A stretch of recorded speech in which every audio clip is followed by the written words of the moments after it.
თანამედროვე მსოფლიოში ძალიან ადვილად და ხშირად მიმართავენ ანტიბიოტიკებით მკურნალობას. ანტიბიოტიკების გამოგონება უზარმაზარი წინგადადგმული ნაბიჯი იყო და მის გარეშე მედიცინა მართლაც წარმოუდგენელია, რადგან ხშირად ანტიბიოტიკები ერთადერთია, რასაც თქვენი შველა შეუძლია. თუმცა არსებობს ჰომეოპათიური და ალტერნატიული საშუალებები, რომლებსაც ძალიან ხშირად შეუძლიათ გამოჯანმრთელებაში დაგეხმარონ და მათ ის საზიანო ეფექტიც არ აქვთ, რაც ანტიბიოტიკებს, რომლებიც თქვენს მავნე ბაქტერიებთან ერთად სასარგებლო და ორგანიზმისთვის ნორმალური ფუნქციონირებისთვის აუცილებელ ბაქტერიებს და შესაბამისად მთელ მიკროფლორას ანადგურებს. ამიტომ რაც შეიძლება თავი უნდა აარიდოთ ანტიბიოტიკების მოხმარებას და უფრო ხშირად ბუნებრივ საშუალებებს გადაწვდეთ. დღესდღეობით მთელს მსოფლიოში ტრენდული საშუალებაა კურკუმა და თაფლის ნაზავი. დღეს სწორედ ოქროს თაფლზე, როგორც მას ალბათ ოქროს რძეს საპირწონედ ეძახიან, შევჩერდებით. ამ სახელწოდების უკან კურკუმას და თაფლის ნაზავი იგულისხმება. ამ ორ ინგრედიენტს მართლაც განსაკუთრებული თვისებები აქვთ, რომლებიც სწორედ კომბინაციაში ავლენენ სრულ ეფექტს. კურკუმა თაფლთან ერთად ეს ინგრედიენტები უფრო მეტად აზიურ და ინდურ კერძებში გვხვდება. მაგრამ სწორედ ეს ორი კომპონენტი კომბინაციაში წარმოადგენს მავნე ბაქტერიების საუკეთესო მკვლელს. მოდით ვნახოთ, რა განსაკუთრებული თვისებები იმალება ამ ერთი შეხედვით მარტივი ინგრედიენტების უკან და როგორ მოქმედებენ ისინი. კურკუმას მოქმედება და მისი განსაკუთრებული თვისებები დიდი ხანია ცნობილია, თუმცა მისი გამოყენება უფრო მეტად აიურვედულ მედიცინაში გვხვდება. ეს ყვითელი ფხვნილი ეგრეთ წოდებული ყვითელი კოჭას ფესვიდან მიიღება და თავის ტიპიურ ყვითელ ფერს მასში არსებული აქტიური ნივთიერების, კურკუმინისგან იღებს. ამიტომ კურკუმა ზოგიერთ ქვეყანაში საღებავად გამოიყენება. სწორედ მის გამო აქვს დღესდღეობით ასე პოპულარულ სანელებელს, კარის მისთვის დამახასიათებელი ტიპიური ყვითელი ფერი. გარდა ამისა, ძალიან ბევრი ქსოვილი, რომელიც აზიაში იწარმოება, სწორედ კურკუმის ფესვით არის შეღებილი. კურკუმა კოჭას ოჯახს მიეკუთვნება და ისევე როგორც კოჭას, მასაც განსაკუთრებული თვისებები აქვს. აღმოსავლეთში კურკუმას, იგივე ყვითელ კოჭას სიცოცხლის სანელებელს ან ჯადოსნურ ფესვსაც უწოდებენ. მისი სამშობლო სამხრეთ აზიაშია, თუმცა მისი წარმოშობის ადგილი ზუსტად არ არის დადგენილი. დღესდღეობით ყვითელი კოჭა აზიის ტროპიკულ რეგიონებში მოჰყავთ. მისი მცენარე შეიძლება 1 მეტრამდე გაიზარდოს, მაგრამ სასწაულმოქმედი იარაღი ღრმად მიწაშია დამალული. ეს არის მცენარის ყვითელი ფესვი, რომელიც მოსავლის აღების შემდეგ რამდენიმე დღე უნდა გაშრეს, რომ შემდეგ წმინდა ფხვნილად დაიფქვას.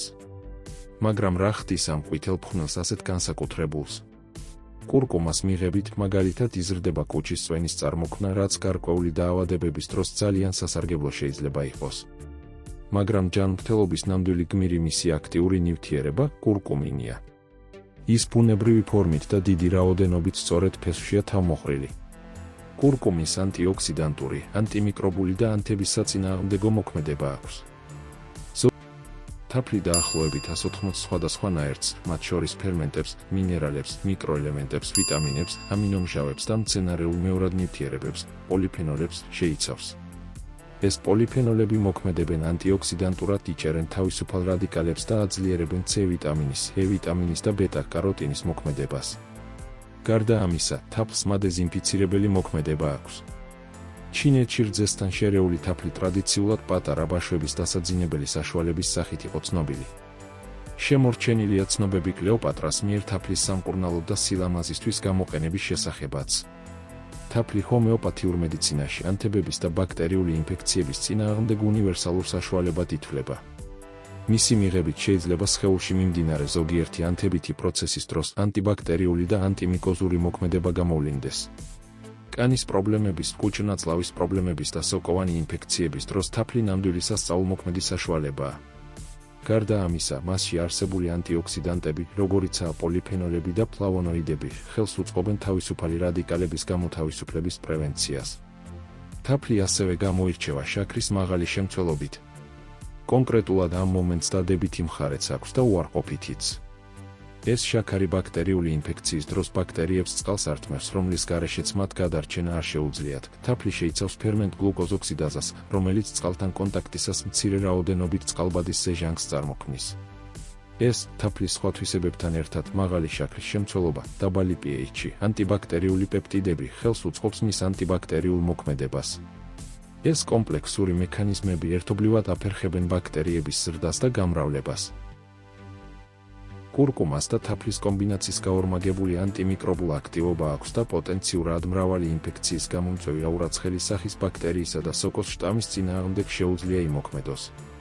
კვლევამ აჩვენა, რომ ეს აიურვედული წამალი, რასაც კურკუმა და თაფლი წარმოადგენს, ასტიმულირებს იმუნური უჯრედების წარმოქმნას და ფუნქციონირებას და ამგვარად იმუნური სისტემის გაუმჯობესება შეუძლია. ყვითელ კოჭას, ანუ კურკუმას და თაფლის ნაზავს შეუძლიათ გააუმჯობესონ კანის ჰიდრატაცია და ელასტიურობა და ორალური მუკოზიტის მკურნალობაშიც თავისი წვლილი შეიტანონ, რომელიც კიბოს მკურნალობის გართულებას წარმოადგენს.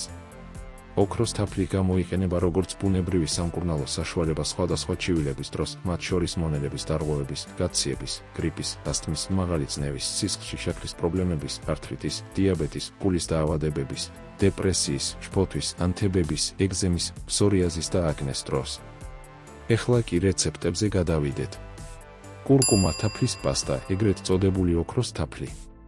დაგჭირდება 1 სუფრის კოვზი კურკუმას ფხვნილი, 100 გრამი თხევადი თაფლი, ციკვიშავი პილპილი.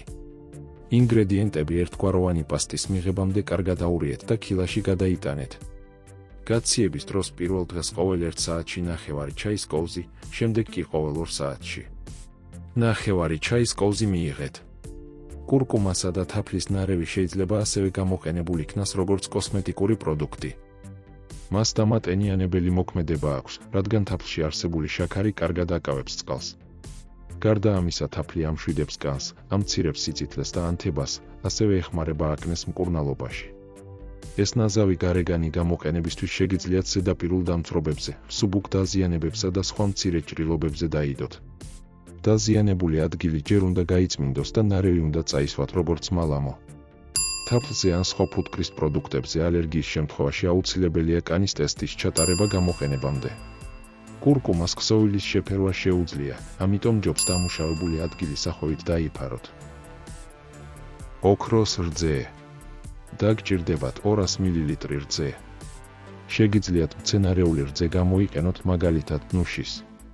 1 ჩაის კოვზი ოქროს თაფლი, ან თუ არა გაქვთ 1/4 ჩაის კოვზი კურკუმას ფხვნილი, 2 ჩაის კოვზი თაფლი, 1/4 ჩაის კოვზი დარიჩინი ან ვანილის პასტა, 1/3 სანტიმეტრი კოჭა გახეხილი.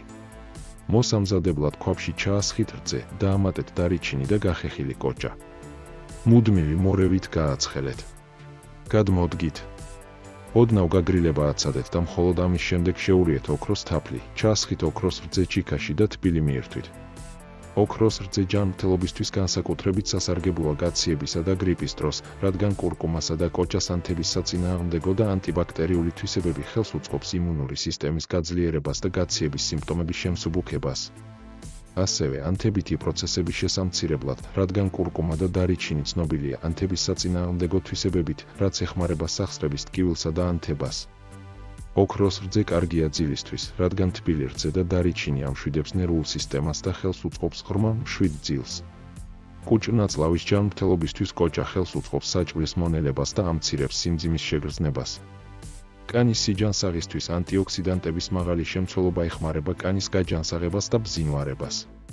ასევე ოქროს რძე აძლიერებს იმუნიტეტს, რადგან კურკუმა, კოჭა და თაფლი იმუნური სისტემის გამაძლიერებელია, რაც განსაკუთრებით სასარგებლოა ვირუსული ინფექციების პრევენციისთვის.